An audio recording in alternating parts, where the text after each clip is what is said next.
Ladies and gentlemen, boys and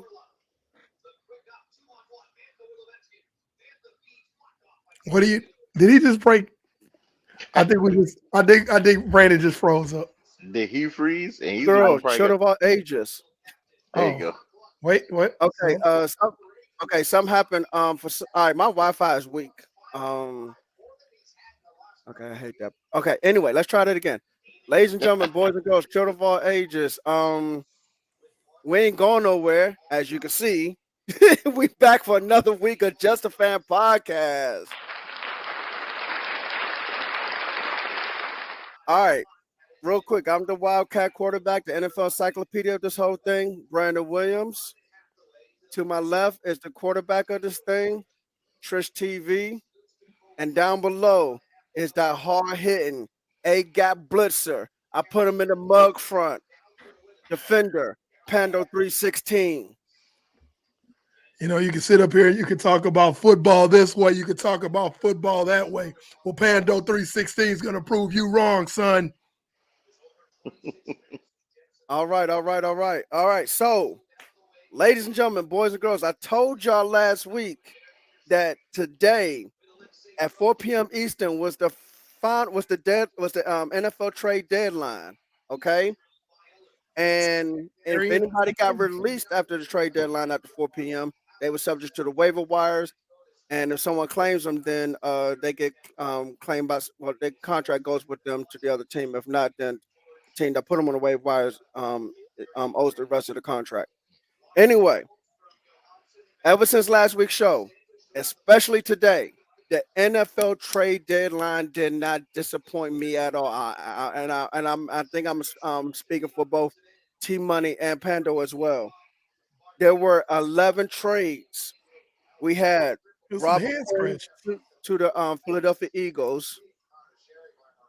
Um, we had Bills and coach switch up running backs with Naheem Hines and Zach Moss. Running back Jeff Wilson went from the 49ers to the Dolphins. The shocker to me was Calvin Ridley, who was suspended for the whole season. He goes from Atlanta to Jacksonville. I didn't know you can trade a suspended football player. I just learned something new today. Denver Broncos edge rusher Bradley Chubb got traded to Miami. So Miami is very busy today. The Pittsburgh Steelers took away Trishan's favorite cornerback of all time, William Jackson III. Excuse me. Chase Claypool went from Pittsburgh Steelers to the Chicago Bears. TJ Hawkinson was a trade within the division from Detroit to Minnesota, tight end TJ Hawkinson. Roquan Smith went from Chicago to Baltimore as they rebuild. Kadarius Toney went from the Giants to Kansas City. They got rid of Dave Gettleman pick. And then James Robinson went from Jacksonville to the New York Jets. So, gentlemen, let's go ahead and talk about your thoughts and feelings, which ones you like, which ones you don't like, as far as the trades are concerned. The TJ Hawkinson trade is a head scratcher Okay. for several reasons, and we've discussed this ad nauseum off the air. But you're the Detroit Lions. I'm gonna start it with this phrase. I'm gonna preface everything I'm about to say with this phrase. If you always do what you've always done, you'll always get what you've always got. Okay. Dan Campbell's trying to create a culture there, change the culture there, and basically, You take away one of his most explosive offensive weapons. You trade it away. You are making the statement that you're not trying this year. You're not trying to let him build anything. Every single time Detroit is wash, rinse, repeat. Get a coach. Don't give him much to work with. Take away stuff that he has to work with. Blame him for it. Fire him and start all over again. That's the worst part. The next bad thing that happened was the fact that you traded him within your division. TJ Hawkinson is hands down a top 5 tight end in his league. A lot of people may not have heard of him simply because he's not on a very good team. Detroit Lions. Well, he Right. was. Well, he's not, was with the Detroit Lions. He's not with a very good team.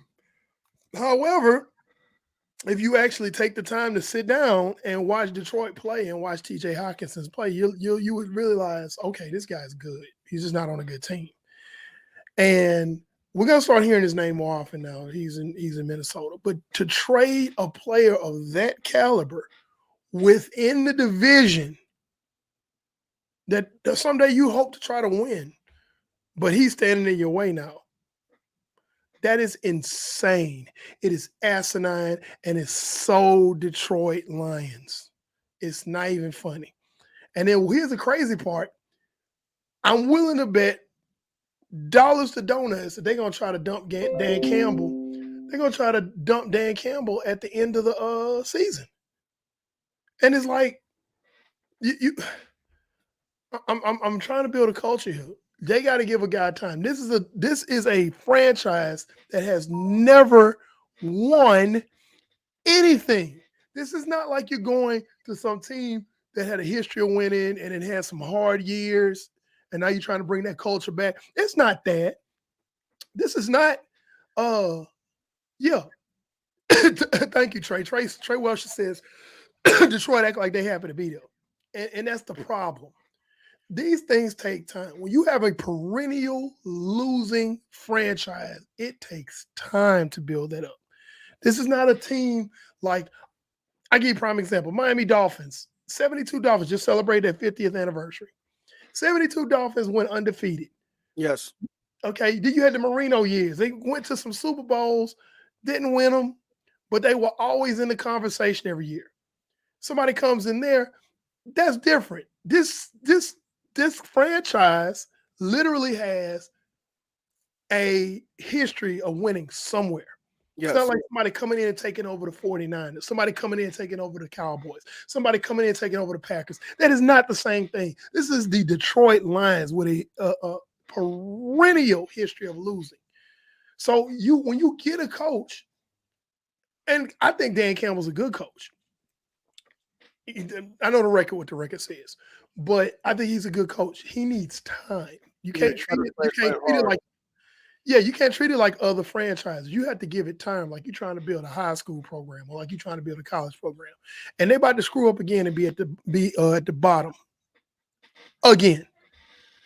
That's my take on that. So the TJ Hawkinson trade is a real head scratcher. I have another one that's kind of a head scratcher too. Kind of doesn't make sense what they did today based on what they did earlier this week. So it's kind of like, oh, it doesn't make sense. But I'm not going to pontificate and keep going. Tristan, I'm gonna let you take it, and then if you don't say what I'm thinking, then I'm gonna come back to it. Go ahead. So, well, one, you kind of stole my thunder with the T.J. Hawkinson thing because that was definitely a big one. Let me preface this real quick though. This is out of the realm of the topic. Y'all know my tag name here is Tristan TV. Everybody knows me, knows that I'm a media head. To all my friends that are watching the show, first of all, I appreciate y'all watching the show. Second of all, I know y'all getting on me because y'all like, Tristan, why aren't you turning your phone sideways to make the screen look better? Look, I'm at another spot using my cell phone. Reception is bad. If I turn this phone any kind of way, I'm using my cell phone. I'm gonna just preface that. Y'all know my standards are high when it comes to these kind of things. So, with that being said, TJ Hawkinson thing was definitely a head scratcher, especially going within the division. Everything that Eric said, I second. I can't even say it any better than the way he said it. The other head scratcher that I had was uh, the Chase Claypool trade. And the reason why I had the head scratch on the Chase Claypool trade, it's a great trade for the Steelers. Great for the Steelers. One, because of what they had to pay him, what they would have had to pay him because he's been a Pro Bowler in the league. So coming off of that rookie deal, they would have had to pay him a pretty nice penny in order to retain his services. Whereas I wouldn't say he declined, but he just is not so much of the feature receiver as he once was with those other receivers now that they're building up in over there in Pittsburgh. Um, but looking over on the side for Chicago, you've in this season alone have um, what's up, Titus? You've gotten rid of two of your best defenders. You haven't answered anything with the offensive line. You have a quarterback that is basically gun shy at this point, which is causing him to hold the ball longer than need be. So you're bringing a receiver that's not really a savvy vet receiver. He's still a young receiver himself. How do you know? How do you know what that relationship is going to be if he's a receiver that's getting frustrated because his quarterback isn't throwing him the ball? Because those things are frustrating. Um, one second. Go ahead, Eric. You could So, and I'm with you because that's you talking about exactly what I was going to address, Tristan. My thing is this: everything you said is true, and this is all factual. But what really is the head scratches me? You just traded away Robert Quinn and you traded away Roquan Smith earlier. right. So a move like that to me says, okay, we tanking. We just trying to Yes. accumulate draft picks and try to retool for next year. That's Yes. what it says to me. That's what they Yes. did earlier this week and in part of last week. But then you turn around and you trade for Chase Claypool, like, hey, we still in this thing. Which is it? I can think about his that Tom and Jerry when Tom was playing the bass, singing to the other kid, is you is or is you at my baby? Yep. Are you Yep. in or are you out, Chicago? Yep. What are you doing? Like And they what have no idea. they There's I'm no like direction. the move one you make one move saying, hey, you know what, we kind of out of it this year, but we're gonna go ahead and get ready for next year. And But it makes me feel bad for Justin Fields because I really don't think he's as bad of a player as he's starting to look now. But when you're full of dysfunction, what more, what can he do? He's coming into the league trying to learn, and he's in a situation that he can't learn. He can't develop properly. So what to and, do? Go ahead, and Eric. for argument's sake, let's say Chase Claypool pans out. He turns out to be the alpha dog in Chicago for they develop some kind of chemistry and it's great. What you gonna do for defense? You just traded away your Mike linebacker, the quarterback of your defense. You just traded away one of your best pass rushers. What you gonna do? Well, for the rest of the season, there's nothing they can do. Now I heard Pittsburgh wanted to get rid of him because of immaturity issues. Um, and that's fine, but Chicago should not have made that move. For one, I believe they gave up a second round pick for him. Chicago could get a wide receiver in the 2023 draft. They could have gotten a wide receiver with that second round pick in the 2023 draft. You heard me say this 1,000 times. You can find a high quality wide receiver in the seventh round Thank you. or even undrafted. That's right. There are a lot of guys that are in this league right now that were late round guys and undrafted because receiver is a premium now. It's a premium position. Everybody's playing position. So Yeah. therefore, the talent pool is extremely deep. Oh, I mean, Stephon Diggs was a fifth round pick. Yeah. So there you go. So you got guys that you can find. If your scouting department is strong enough, you can go draft the guy in the late rounds at receiver. And that wasn't worth the pick. Like, okay, we try to stockpile picks so we can win in the future. Okay, cool, do that. All right, we finna trade away these picks so we can get Chase Claypool. What are y'all doing? What is it? What are you gonna be? What are you gonna do?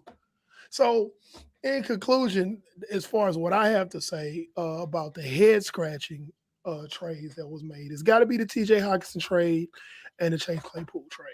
Now, All right. the teams that got them, chef's kiss.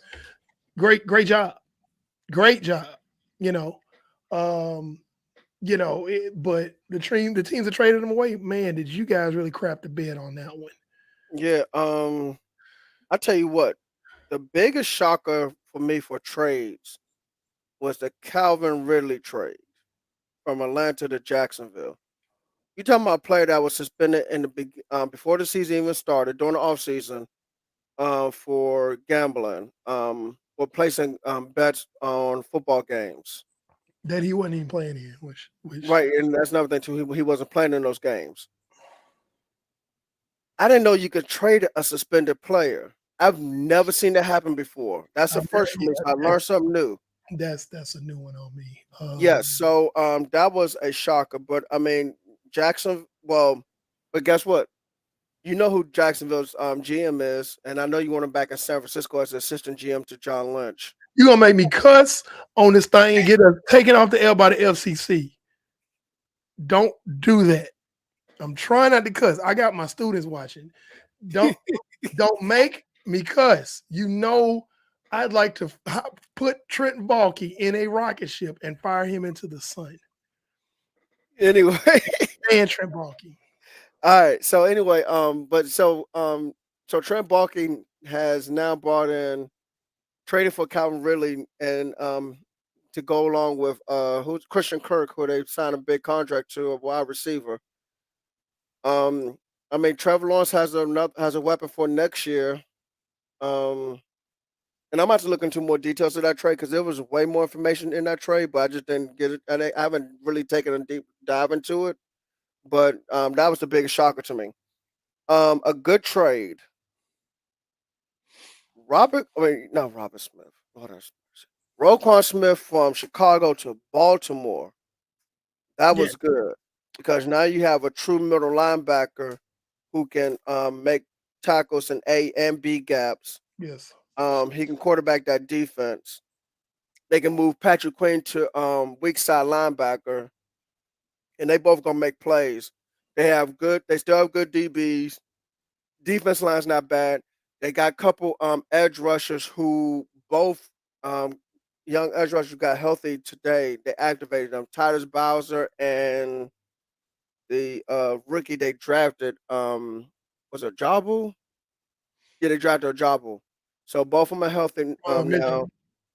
Yeah, from Michigan, exactly. And so both of them are gonna help with the pass rush rotation because I believe they have JPP and the guy they drafted in the 2021 draft from Penn State. So Baltimore's defense, I think, is something to keep an eye on as we get towards the end of this month through the rest of the season. What's a trade that you liked? I like the Pittsburgh Steelers adding William Jackson. Mm. Um, And I Akello wish T Money was on here to see how he said what he felt. Witherspoon is a hot mess. He is a hot, flaming mess, and they got to do better at corner. As a matter of fact, we didn't hardly have any picks, but I would have loved to have him on my team because we kind of short at corner. Um, but that was that was a really good pick. I mean, not pick, trade. I also liked the not to be biased, but I actually like the Jeff Wilson to Miami trade. I think the both teams got the better of that.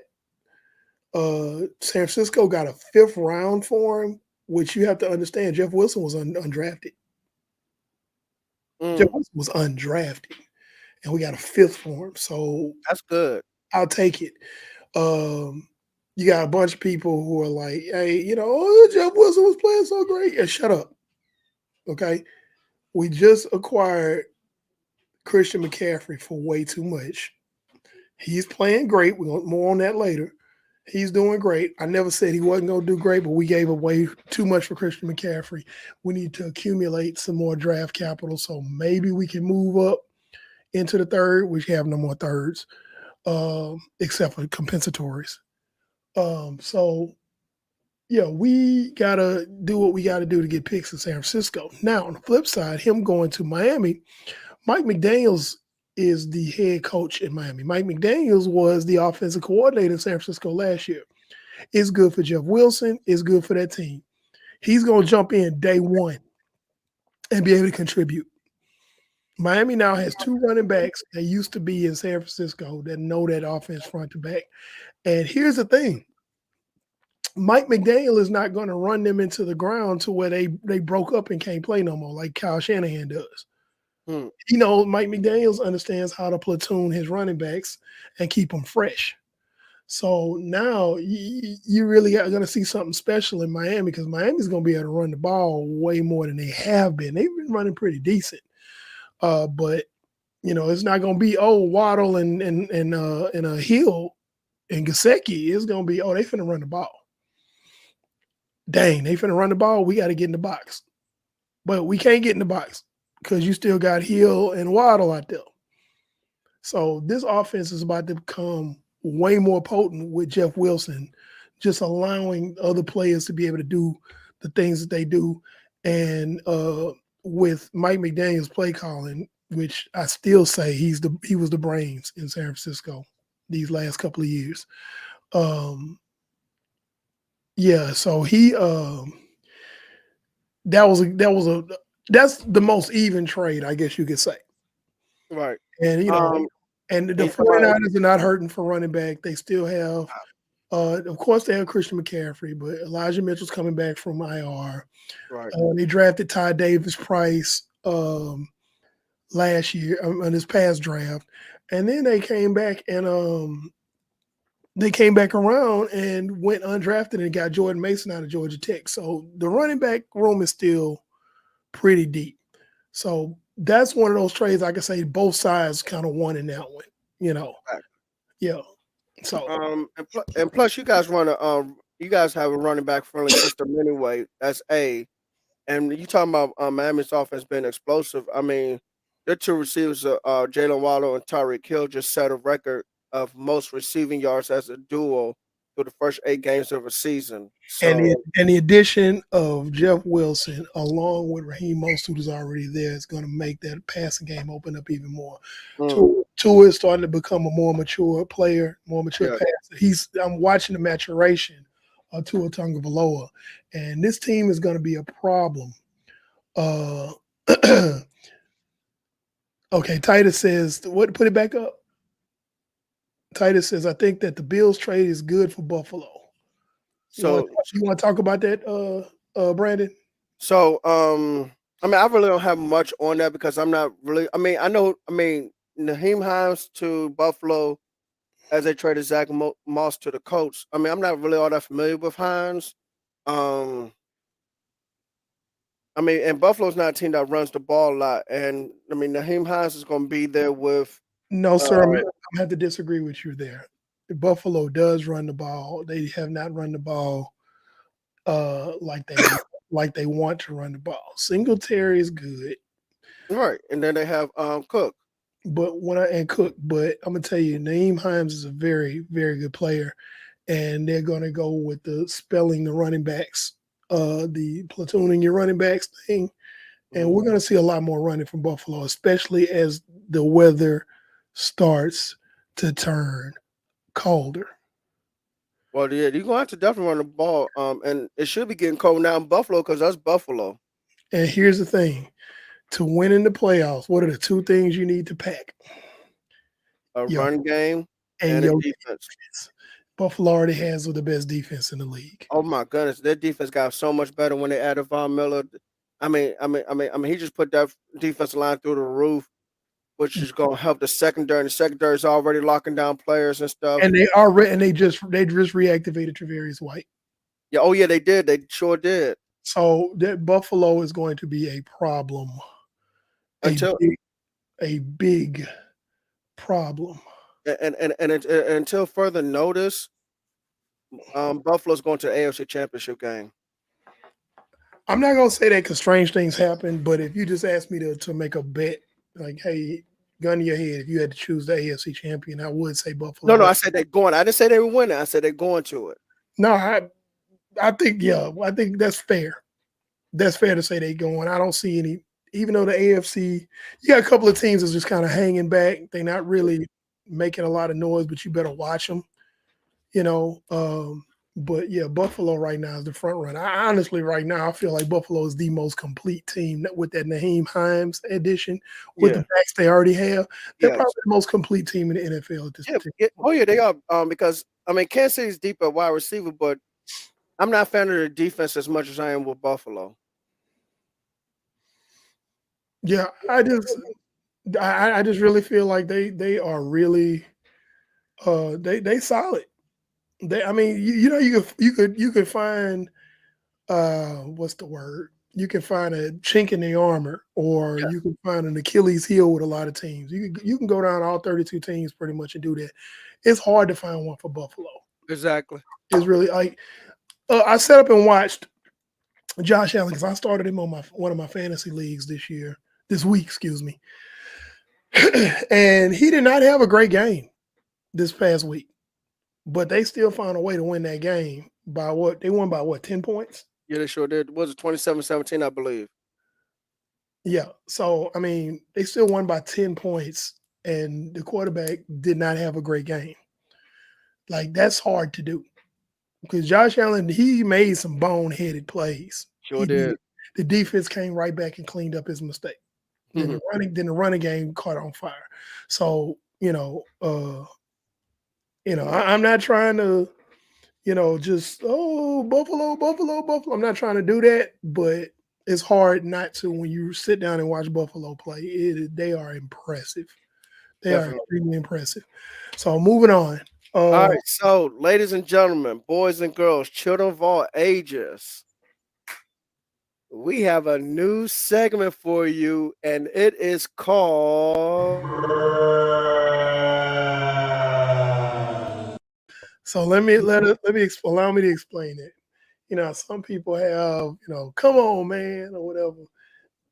Like in our culture, like somebody does something really, really just don't make no sense. Like, bro, what you doing?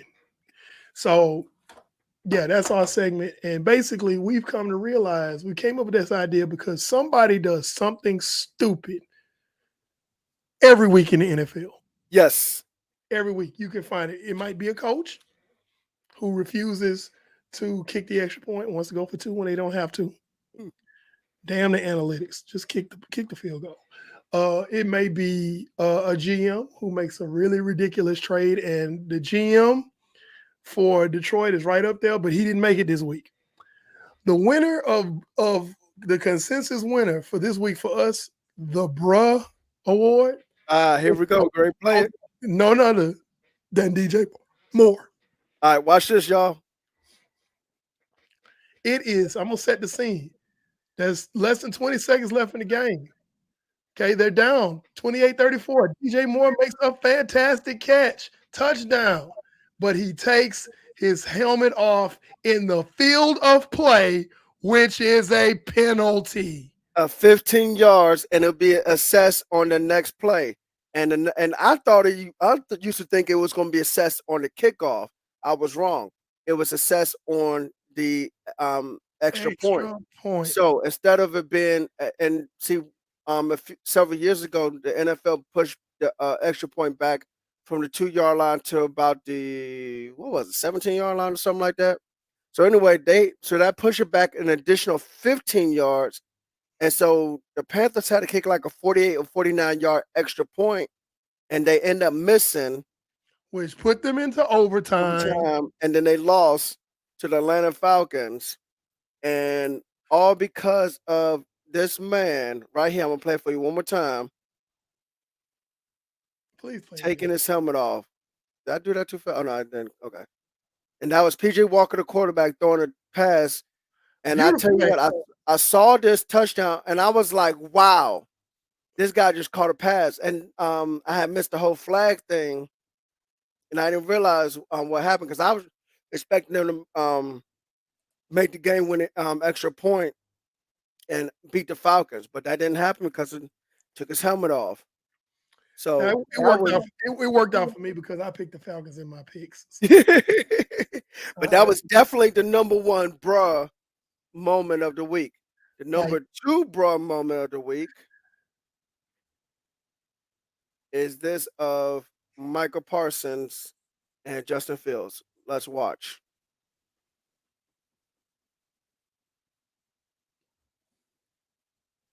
Okay, so Yeah, what happened is Justin Fields was scrambling. He fumbled.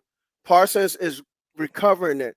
Now, let me see. Can I? Yeah, let me pause real quick. well, look at my athleticism. Watch how I can leap over this guy instead of touching him while he's down. Okay, when a player has the football and he is down, if you touch him, he is down by contact. I think most Justin people. Fields decided to jump over him and he cleared him, which means not one part of his body touched Michael Parsons when he's on the ground. And so Parsons is able to do this. Oh, let me get up and oh, he didn't touch me. Okay, let me. Hey, y'all, watch out! Watch out! I'm finna run. He's like, oh, his teammates in the way. They almost made the bro. Look at that clearance. Look at the clearance. His teammates almost made the bruh segment. And look at that. Look at that. Look at that. Parsons gets the fumble recovery and scores the touchdown. Score. And Now, that put the score up to 49-29. which is I'm getting to that point there. The only reason why I didn't vote for that for being the bruh of the week is they were gonna lose anyway. He could have touched Michael Parsons down, and they were already up 42. Yeah, 42-29 at the time. Yeah, so it didn't make much of a difference. That was just an icing on the cake play. Yes, it was. DJ Moore literally cost them that game. Hey, we can play it again. No, I don't want to see that no more. You want to see it again? I don't want to see that anymore. It'd be even worse. The only thing that make that worse if it was somebody on my team that did something that stupid. So yeah, that's the bruh segment of the week. We gonna have Hold on. Let's do it one more time. Oh God. Oh God.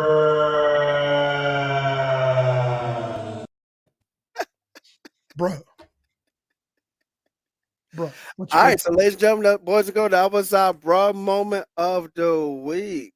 And there will be one every week because somebody It's is filling gonna the do mess something. up. It's gonna be a player, a coach, a GM.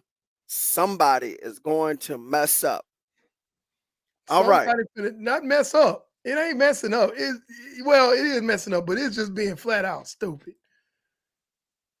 You're right. You are absolutely right. Just being flat out stupid. Just no. Hey, Being bro, just what are you thinking? plain stupid. Mm-hmm. All Yeah. right. So, ladies and gentlemen, boys and girls, children of all ages, it is now time for Pando's picks. All right. So last week I went 10-5. This gets easier as the season goes on because basically we start to find out who these teams really are, and it's really easy to pick. It's hard. It's tough the first probably 4 or 5 weeks because those of y'all who are NFL history people, y'all know we've had teams start 5-0, 6-0, and then completely crap the bed the rest of the season. It's happened, but the longer that these teams play, the more we start to realize this is who they are, and the picks become easy. So, let's look at this. All right, so I'm gonna start. I'm gonna leave. You know what? No, I'm gonna go ahead and start with the Thursday night game. I'm Of gonna course, start. you have to. I Do it got in it. order. Do it in order. I got it.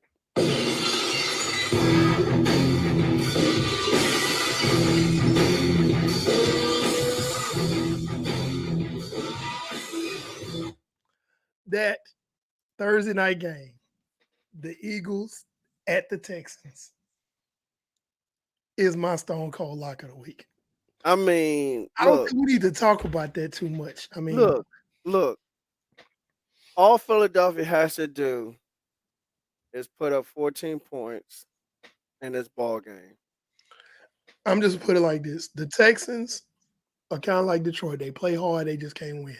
Exactly. The Texans are going to be like the Texans are literally going to be the Texans Yes.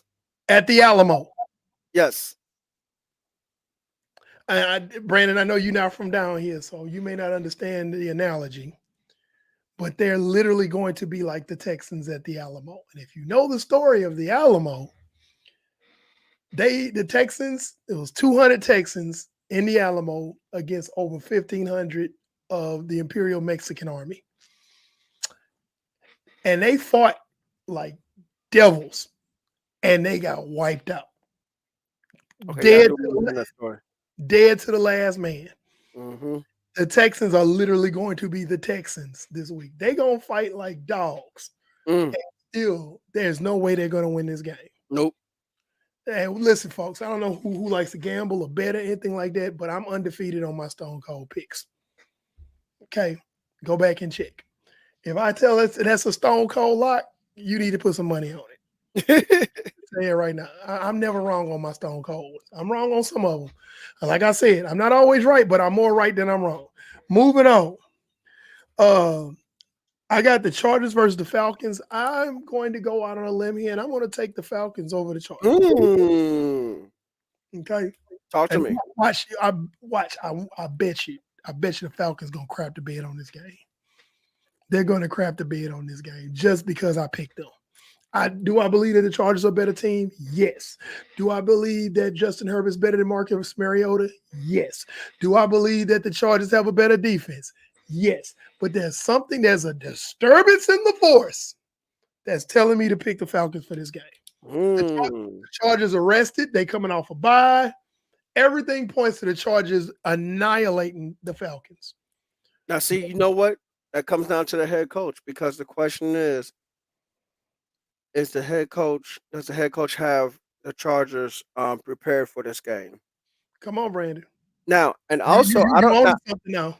now You I own don't I don't know who the Chargers play after Atlanta because I don't know the schedule, but they cannot also overlook this game either because this is what and I go back to 2003 when Bill Parcells did this in Dallas. Dallas had won I forgot what game they won, but Monday when they came to the locker room and they turned the lights on, there were mouse traps hanging from the ceiling.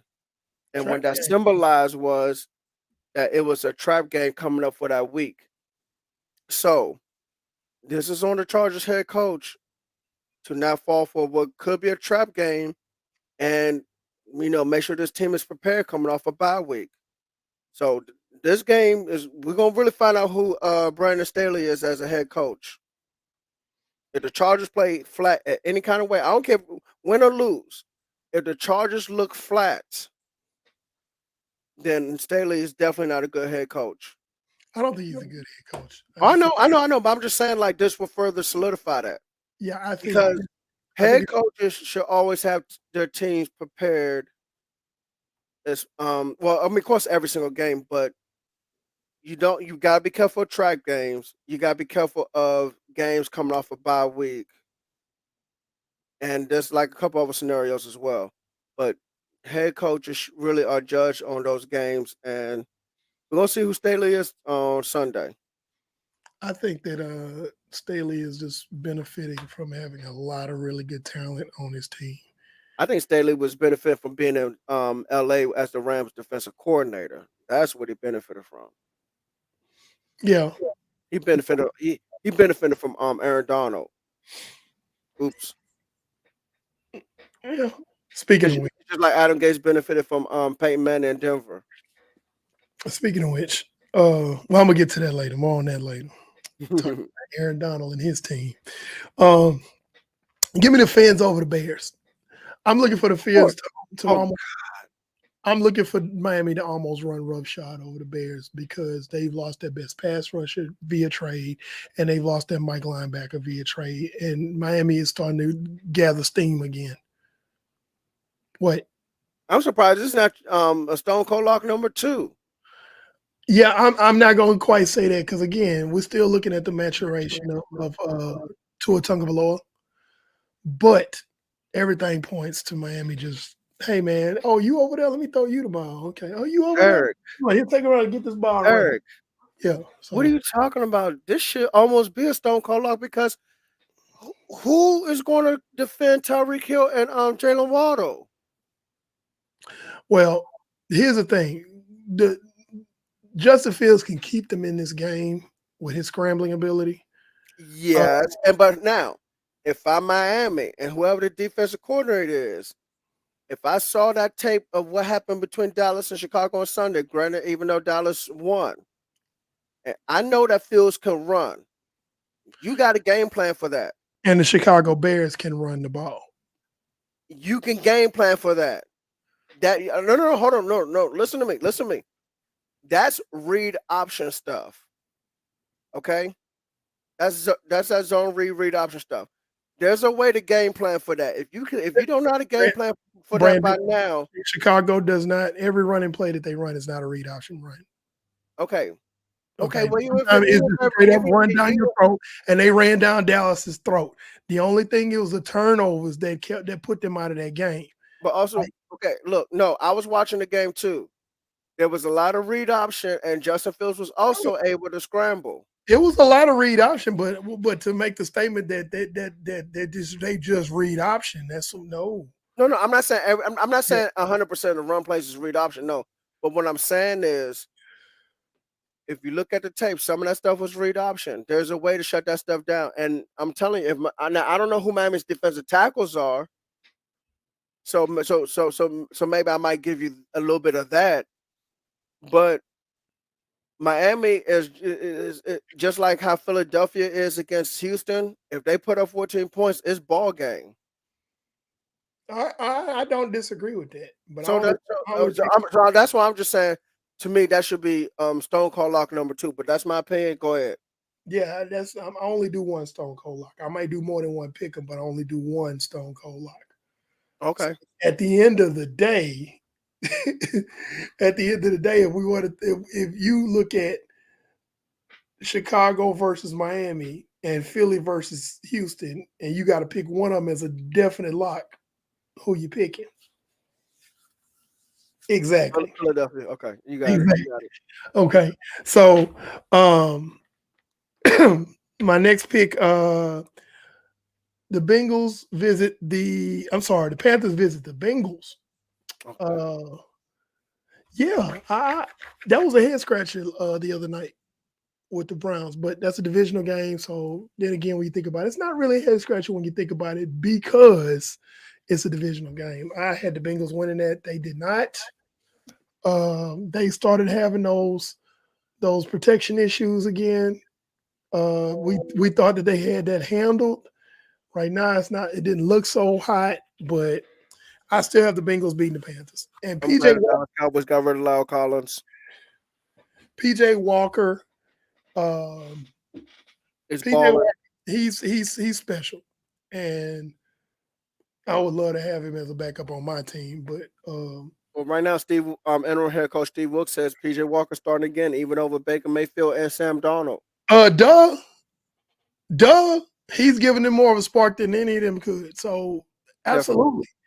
absolutely, and he should have a shot. Whoever the new head coach is, or if they remove the interim label from Steve Wilkes, he should have a definite shot. The first dibs on being the starter next year if he continues along this trajectory. Yes, they lost the game in Atlanta, but it wasn't PJ Walker's fault that they lost it. Oh no, not at all, not at all. As a So matter of fact, I talked to a Panthers fan. He said he wouldn't mind giving Steve Wilkes a chance in Carolina because he was on because what happened to him in Arizona being one and done was unfair. yeah, I wasn't even talking about the call. I was talking about PJ Walker, the Well, quarterback. I know, but I'm just throwing that out there. Yeah. So, but still, I have the Bengals winning this game, but the Panthers gonna give them hell. Give Brian me Burns. the next game. Give me the Packers over the Lions.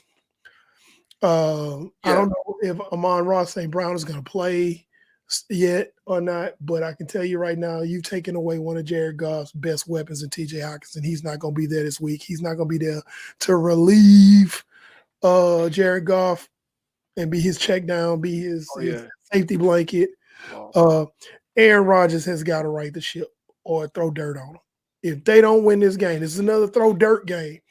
Throw dirt on the Packers if they don't win this game. There you go.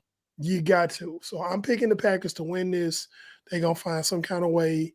Romeo Dobbs is starting to emerge. He's probably going to be Aaron Rodgers' alpha dog receiver really soon because he's showing Aaron that he can trust him.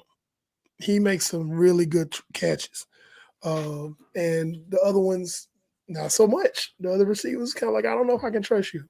Right. But Romeo Dobbs is right now Aaron Rodgers' closest, bestest friend right now in that receiving core because they are decimated. Sammy Watkins did nothing last week. It was embarrassing. And he getting close to maybe he should have to hang it up. Um, but yeah, give me the Packers over the Lions. Um, give me the Pats over the Colts. The Patriots are starting to gain a little ground. They're starting to look like something. But I'm gonna just be honest right now. There's nothing really to write home about. They're gonna beat the Colts, but that's not saying a whole lot. Sam Ellinger is gonna start again. Y'all know how I feel about Sam Ellinger, and I'm from Texas. Uh, you can put up his stats and all that other stuff like that, but it still doesn't. Uh, um, he could. He's not gonna get the job done. Yeah. So I mean, but yeah, I just this game is not enthralling. That's the best way I can put it. Who's the coach playing again? The Colts are the Pats. Oh God, Yeah, I'm just not. I'm not really interested in who wins that game, but I'm just making a pick because I have to pick yeah. games. I But get. I definitely get what you're saying. It's not the days of Tom neither Brady, Patriots, and Peyton Manning's coach is just long gone. neither one of these teams is going to challenge for their division. No, not at all. All right now it's Buffalo's game in the East, and Miami's probably gonna get the wild card because they're looking really good. Yeah. Now, let me be fair. The South is so bad Mm. that the Colts could slip up and still win that thing. But the AFC South is a crap show, and I don't want to use the word crap. It is that bad. Mm. So, they could, but I doubt it because I still think Okay. Jacksonville's a better team than the Indianapolis Colts. Um, I still think Houston on a good day is better than the Colts, and I definitely think Tennessee is better than the Colts. The Colts could very well finish dead last in that division. Definitely. So, yeah. So that's that. Give me the Bills over the Jets. The Jets are going to play really good defense, but the loss of Brees Hall is really concerning. Hurting them. Now they did trade for James Robinson, which was another good trade I forgot to mention, but that happened earlier in last week. Um, they might be able to get it going. I don't know, but right now the Bills just look. The only people that can stop the Bills is the Bills. That's how it's looking right now. If the Yeah, Bills Josh Allen has to throw like 4 interceptions or fumble like 2 or 3 times and lose. hell opening weekend, didn't he throw like 3? Yeah, he did. You're right, he did. And they still like Still took won. the Rams to the woodshed. Yes, they They did. destroyed the Rams, which I'm gonna get to in a minute because the Rams are trash. They trash. Yeah, But took him to the woodshed and beat him with a crowbar. right. So I'm moving on. Give me the Vikes over the Commanders. Yeah, The Commanders with Taylor Heineke are playing much better football. The team's responding to him. Don't be shocked if they find some kind of way to pull this out. But I still got the Vikings over the Commanders. yes. It would not be a shock to me if the Commanders beat the Vikings.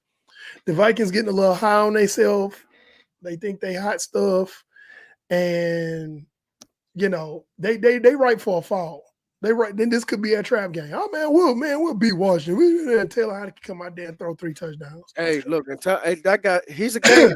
He's a gamer. He is a gamer. So yeah, and then from what I'm understanding, Chase Young is starting to practice again with the team, if I'm not Yeah, mistaken. so here's the full details on that. They open up his they're gonna open up his practice window tomorrow. And it's a 21-day practice window. So he's not playing Sunday. He actually may not. Hold on, give me 1 second. Let me look at my calendar real quick. I don't. If things go the way I think it's going to go, he's probably not going to play until either the 20th or 27th of November. Okay. That's my opinion. I could be dead wrong, but I think that's probably the goal because, like I said, it's a 21-day window, and we just finished doing the same thing with Damone Clark. And we just activated him this last Wednesday. He played on Sunday. Well, I don't have the Commanders winning this game. I think the Vikings they have the better team, but there should not be any shock at all if the Commanders pull an upset. Right, exactly. So then this next game, I have the Jaguars over the Raiders. The Raiders just can't get right. I Yeah, don't know. your Raiders. I don't. And right now, Jacksonville, they both have near misses. Jacksonville has near misses on their games, but they're a little bit better coached, a little bit better put together. They execute a little bit better than the Raiders. So I think the Jacksonville Jaguars can pull this one off. I'm starting to wonder. I know it happened in Denver. I was trying to give him another chance, but I'm starting to wonder if Josh McDaniels is just that bad of a head coach. He's starting to show it. He's Yeah, starting to show it. I mean, most good coaches, if you gave them that roster, they're going to win more games than yeah, of this. course. But you know what? Maybe Josh McDaniels is what Adam Gase was to Peyton Manning. That Josh McDaniels is to Tom Brady. He Maybe thrive off the quarterback. it could be, but yeah, I just when we first started talking in the off season about this AFC West, We nobody held to the high standards. no, we had them maybe too high. That's what I'm saying. We held them to high standards. Nobody nobody saw this coming. The Raiders being as bad as they are, or the Broncos being as I, bad as they are, you know even though what? they won last week. You know what? I said the same thing when I looked at the AFC West standings. I said, man, we were high on the AFC West. And I said, Raiders are bad and the Broncos are bad. arguably the best division because they still got to play the games. Yeah, but then you change your mind and you agree with me saying that they are the best division. You No, I did? didn't. No, I didn't. I said arguably. Eric? I said arguably. Okay, so back to No, our Eric. the picks. No, Eric, I'm not gonna let you slide off of that. Seahawks are playing the You had Cardinals. changed your mind The and you said that Seahawks they were the best division. You are agree playing the with me. Cardinals next week. Seahawks are playing the Cardinals. They're in Arizona.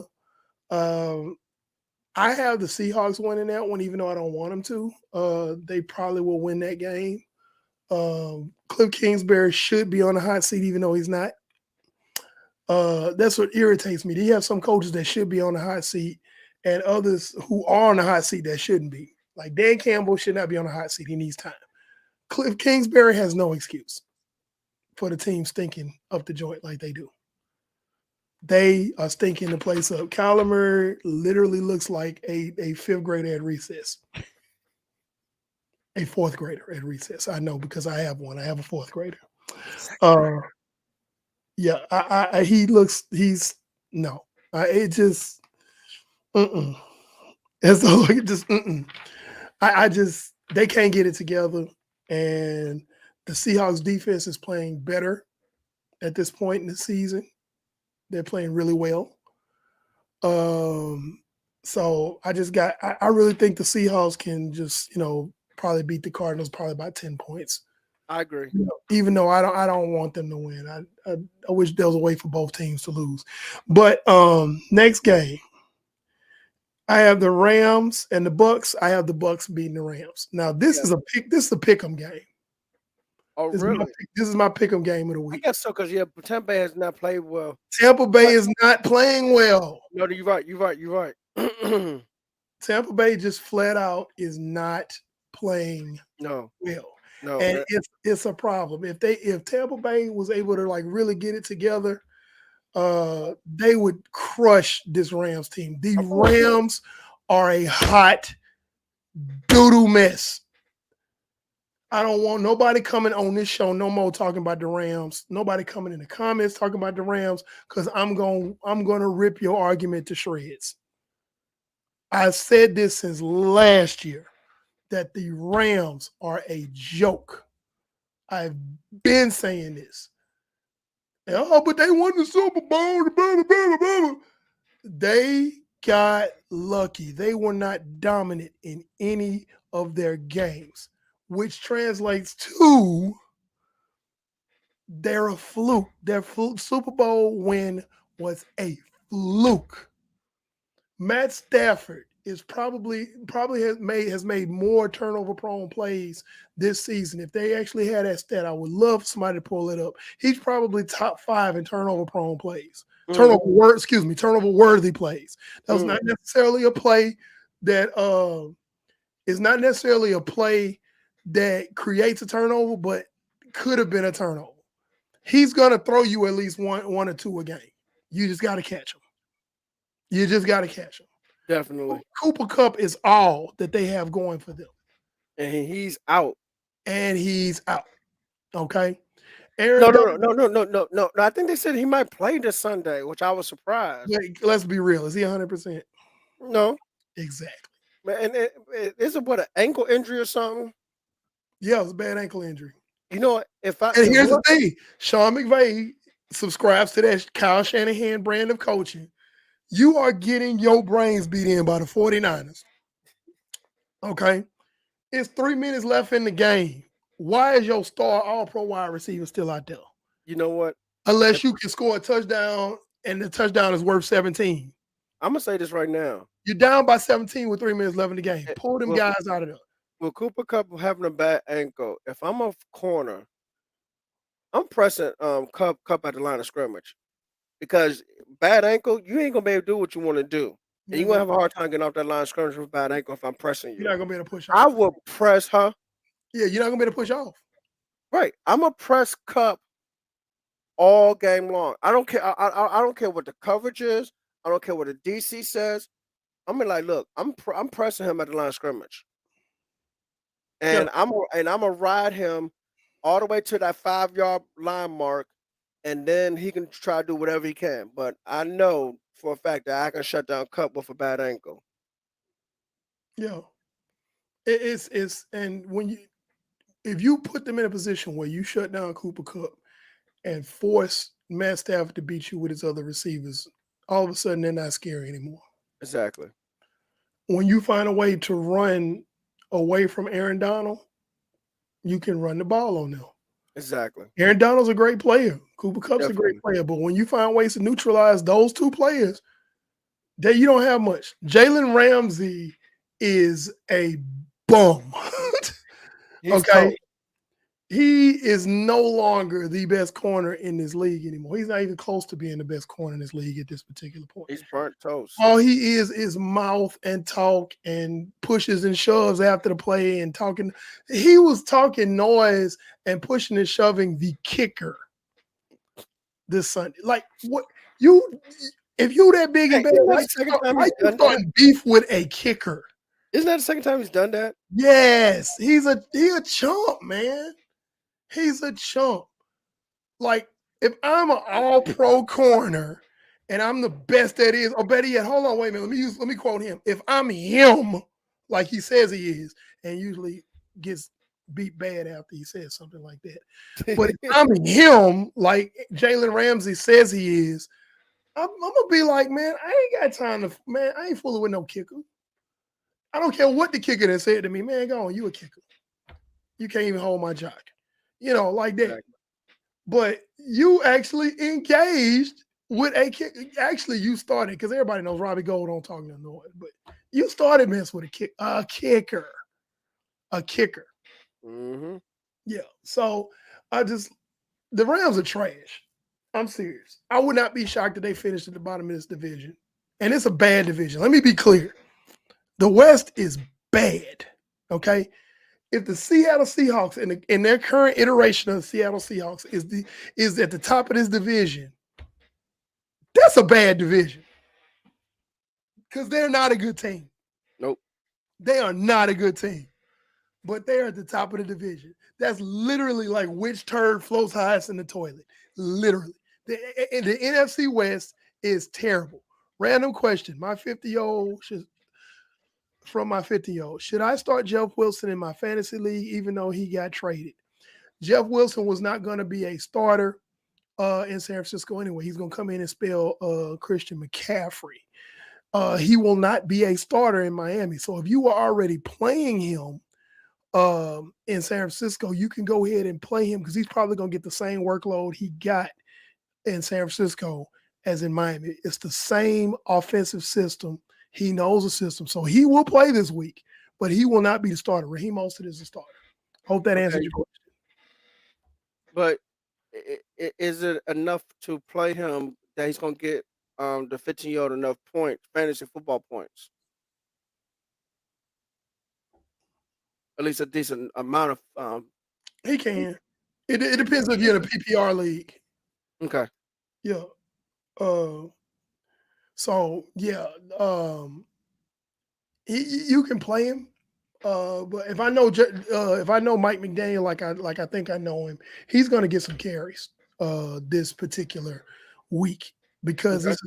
this is not a foreign excuse me, this is not a foreign Language system. yeah, it's not it's this is not a brand new system to him. He knows this system. So he'll be able to get in there Mhm. and actually make a difference. And then they're playing the Bears with Oh yeah. No Roquan Smith. You could be looking at a lot of running in this Yeah. game. Hmm. So yeah, so I hope that answers your question. Um last two games, Titans versus Kansas City. I have Oh Kansas, God. I have Kansas City. The Titans' only hope It's about running the ball. is running the ball and keeping Mahomes off the field. They Yeah, have because to run the ball. this is the third game you have mentioned where I sit here and say all they have to do is score 14 points in this ball game. Yeah. And a lot of people don't give Kansas City's defense a lot of credit. That defense is pretty good. Yep, It's not the best, but it's pretty good. But definitely. Derrick Henry is kind of getting back to Derrick Henryan, if you want to say that. Uh, so yeah, um, that's gonna be their only hope. But we know that Pat Mahomes and that offense, Andy Reid's offense, has the ability to basically light it up from anywhere on the field at any point in the game. So I got the I. There's really not a whole lot to say. I just really feel like that Kansas City is going to probably beat. It's going to be a two-score game. Kansas City by two scores, two scores. Okay. Last game. This is the Ravens over the Saints. Saints Yes. just bounced back, got a really good win. Mhm. Uh, man, look. The Roquan addition Smith. of Roquan, right? The addition of Roquan Smith is huge. Mm. Now, how much of that defense he's going able to learn in 1 week is going to be the issue. That's going to be the issue. Yeah, yeah. Uh, Right now it is. Probably this week come in, and then maybe the next 2 or 3 games definitely. But after that, yeah. and I'm trying to figure out who they're going to have to spy Lamar Jackson in New Orleans. Only thing I can think of is maybe Tyrann Matthew. They draw some. Allen draws some kind of scheme where Tyrann Matthew's the spy, and he follows Lamar Jackson wherever he goes. Is Matthew fast enough to keep up with Lamar? That's the question. Mm. So that's. Hmm. So it's it's questionable. So um yeah, man, those are my picks for the week. So to recap, Eagles over Titans, that's my Stone Cold lock of the week. Falcons over Chargers, Dolphins over Bears, Bengals over Panthers, Packers over Lions, Pats over Colts, Bills over Jets, Vikings over Commanders, Jags over Raiders, Seahawks over Cardinals, Bucks over Rams, Chiefs over Titans, Ravens over Saints. I had to go back and double check to make sure I got every team because last week I left off a couple of games that I forgot on my list and then I put them on the Just a Fan podcast Facebook page, the 3 picks that I had for the week that I missed on the broadcast. So I think I got them all this time. All I right. think I do. All right. So yeah. So happy football. We're past the midway mark. Let's see what's going to happen. All right. Ladies and gentlemen, boys and girls, children of all ages, that concludes another episode of Just a Fan Podcast. Don't forget, just because the NFL trade deadline is over, if a player is released, he is subject to now what is called the waiver wire. Um, if a team claims him within 24 hours, his contract will follow him to that team that claims him. If he's not claimed in 24 hours, then he's a free agent, and the team that put him on the waiver wire will be responsible for the rest of his contract. All right, right now we are live on YouTube, Twitter, and Facebook. You can follow us on Twitter, Facebook, and Instagram. Don't forget, you can also listen to us on um, Spotify, Google, and Apple Podcasts. I am the Wildcat quarterback at NFL Encyclopedia of this thing, Brandon Williams. That is the hard hitting nose for the ball. I put him in the mug in the mug front and blitz A gap, panel 316. Ladies and gentlemen, Get off the edge. good night and peace.